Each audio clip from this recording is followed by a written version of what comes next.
Alo, Trà Vinh xin chào các bạn. Hôm nay thì mình chia sẻ cái công thức bánh này rất là ngon luôn. Bánh mềm ẩm và thơm phức, không có cần dùng đến lò nướng. Chỉ với cái chảo thì mình thấy ai cũng sẽ có bánh ngon ngay tại nhà thưởng thức. Thì bây giờ mời các bạn mình cùng xem video để biết cách làm ha. Đầu tiên là mình dùng ở đây 300g bột mì đa dụng. Thì các bạn dùng hiệu nào cũng được, lượng khoảng 2 chén á. 300ml sữa tươi luôn ha, là tương đương á, 1 bột và 1 sữa. Sữa tươi có đường hay không đường gì cũng được luôn. Mình có thêm nửa muỗng cà phê muối nữa nè. 1 muỗng cà phê men khô, men ngọt, loại men làm bánh mì thì bấm vào góc trái video để mua ha. 1 muỗng canh đường. Đầu tiên mình cho 4g men vào thau. 1 muỗng canh đường. Cùng với 300ml sữa tươi, mình dùng có đường luôn. Các bạn sẽ trộn sơ lên cái để cho đường nó tan ra, nó hoạt động tốt hơn á. Còn nếu mà các bạn men mà để lâu quá thì cái bước khuấy này á, mình đậy kín chờ 10 phút, nếu thấy á, nó nổi đều lên trên mặt là men còn hoạt động. Sau đó thì mình cho 2 chén bột mì vô. Mình thêm muối vô luôn nè. Và cũng trộn đều lên ha. Cái cách làm này mình thấy rất là nhanh. Chỉ cần mình trộn bột, không có cần phải nhồi, không cần phải động tay vào bột luôn. Mà bánh vẫn mềm ẩm và xốp, ăn cũng cực kỳ ngon luôn á. Thay vì các bạn làm bánh mì á, là mình phải nhồi bột rất là lâu. Mình làm phần bột này rất là nhanh, trộn cái là ủ à. Rồi bây giờ sẽ đậy kín. Nếu mà trời nắng á, thì các bạn chờ 1 tiếng, còn trời hơi mát thì để 2 tiếng. Mình có ở đây một gốc cà rốt nè. Các bạn sẽ xắt cho nó mỏng mỏng ra ha. Rồi cái mình xắt sợi lại, sau đó thì mình xắt hạt lựu lại cho nó đều đều. Thì cái phần cà rốt mình trộn vào trong phần bột á, bánh của mình nó sẽ có chất xơ. Cùng với rau củ mình ăn nó cũng không có bị ngán và lại tốt hơn cho cơ thể nữa. Mình có tiếp một cái cây lạp xưởng khô ha.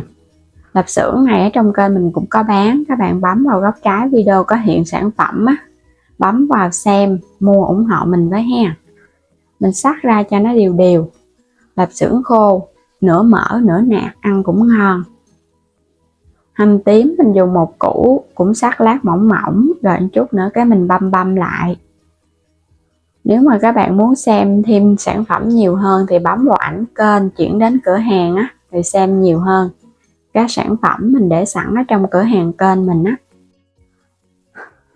Quay trở lại phần bột, mình đã để được 1,5 tiếng đồng hồ. Bây giờ mình thấy nó nở lên gấp đôi. Sẽ tháo cái màng bột ra. Phần bột nó nở vậy là ngon nha. Còn bột mà chưa nở thì các bạn cứ chờ tiếp. Còn nếu mà để hoài nó không nở là do men nó không còn hoạt động á.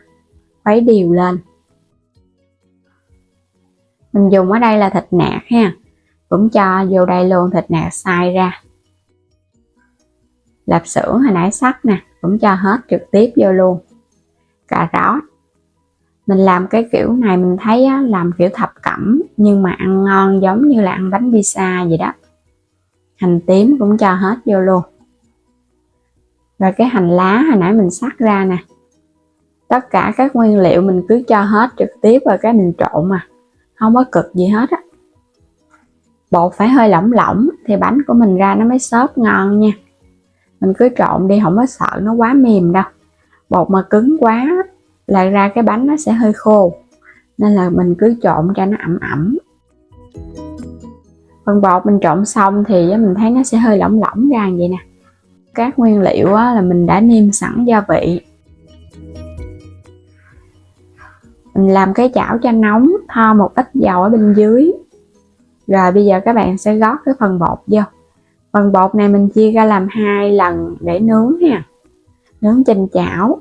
Các bạn thích cái bánh hơi lớn thì dùng chảo lớn, còn thích bánh nhỏ thì dùng chảo nhỏ à. Dàn cho cái mặt nó hơi phẳng phẳng ra. Thì cái bánh của mình chút nướng lên nó đẹp. Rồi, các bạn nhớ để lửa thiệt là nhỏ ha, cho bánh nó chín. Và trong khi nướng thì mình đậy nắp lại, không thôi là nó không có chín kỹ ở bên trong, chín giữa bánh đâu. Và nhớ xoay cái chảo, do là mình nướng bếp ga, xoay cái chảo xung quanh để bánh nó chín kỹ. Mình nướng mình kiểm tra ha, Thấy cái phần bột nó khô vậy nè, ở bên dưới nhớ xem chừng coi nhớ nó vàng á, thì mình trở cái mặt, chứ không thôi các bạn để hoài là nó sẽ bị cháy khét. Rồi vậy là vừa lắm rồi nè, vàng thơm luôn. Nướng tiếp một mặt nữa cho bánh nó chín ngon. Bánh 2 lần nướng là nó đã chín thơm lắm rồi. Mình lấy nó ra xong rồi cái mình nướng tiếp cái bánh thứ hai. Đó, nhìn hấp dẫn quá chừng luôn. Một ổ bánh mì thập cẩm thơm phức. Phần bột còn lại các bạn cũng cho vô mình nướng. Một ổ bánh này mình nướng khoảng 15 phút là nó chín nha. Còn nếu không thích nướng chảo thì các bạn quét dầu vào trong khuôn rồi mình nướng lò cũng được luôn. 180 độ, khoảng 20 phút lửa trên dưới. Bánh thơm phức luôn nè. Và do là bánh này mình nướng mỏng nên nó nhanh chín. Các bạn nướng dày là nó sẽ hơi lâu hơn nha. 2 cái ổ bánh quá trời ngon luôn. Chảo mình dùng chỉ có 18 thôi, nên là ra cái ổ bánh nó cũng gọn gàng. 2 ổ bánh xuất sắc luôn á. Thơm lắm. Nướng ra là thơm bát ngát. Và nó ngon nữa. Làm chút xíu thôi à. Các bạn làm sẵn cũng có thể cất tủ đông. Sáng á, mình đem ra mình làm nóng lại là ăn sáng được nha. Nó mềm và nó ẩm lắm. Cầm lên cái bánh đó là cảm nhận cái độ xốp luôn á. Bánh nở ngon ha, không cần phải nhồi bột gì hết á. Mình làm kiểu này giống như là ăn bánh pizza vậy đó. Có thêm rau củ bên trong, thêm lạp xưởng nữa, đầy đủ dinh dưỡng và có thịt nữa ha. Còn ngoài ra các bạn cũng có thể thêm tôm khô tùy ý thích à. Hoặc là tép tươi mình băm ra cũng ngon luôn á. Nhưng mà nếu mà tép tươi là các bạn phải xào sơ á, chứ không thôi nó không được thơm.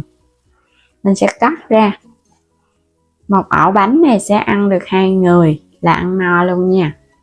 Một bữa sáng đầy đủ dinh dưỡng, tiện lợi, nhanh chóng, gọn gàng nữa. Bánh xốp mềm cực kỳ luôn.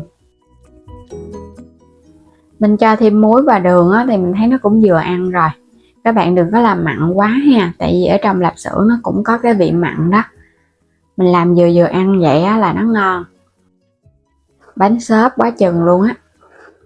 Xốp mềm và bông. Cầm lên nó giống như cái bánh bông lan. Bẻ ra ăn thì nó giống hệt cái bánh mì hamburger. Một cái cách làm mới từ bánh pizza mà mình không có cần phải nhồi bột, không có cần phải cán bột cho nó cực công. Chỉ cần mình trộn bột lỏng, bánh thập cẩm, gọn gàng mà ngon. Thì mình chúc các bạn ai cũng có được món bánh ngon ngay tại nhà thưởng thức cho bữa sáng hoặc là bữa tối. Và bây giờ cảm ơn các bạn đã theo dõi hết video của mình nha. Chúc các bạn ngon miệng, đừng quên đăng ký kênh ủng hộ mình. Mua thêm các sản phẩm ở trong kênh thì bấm vào góc trái video mua ủng hộ mình ha. Xin chào tạm biệt, hẹn gặp lại các bạn ở những video tiếp theo.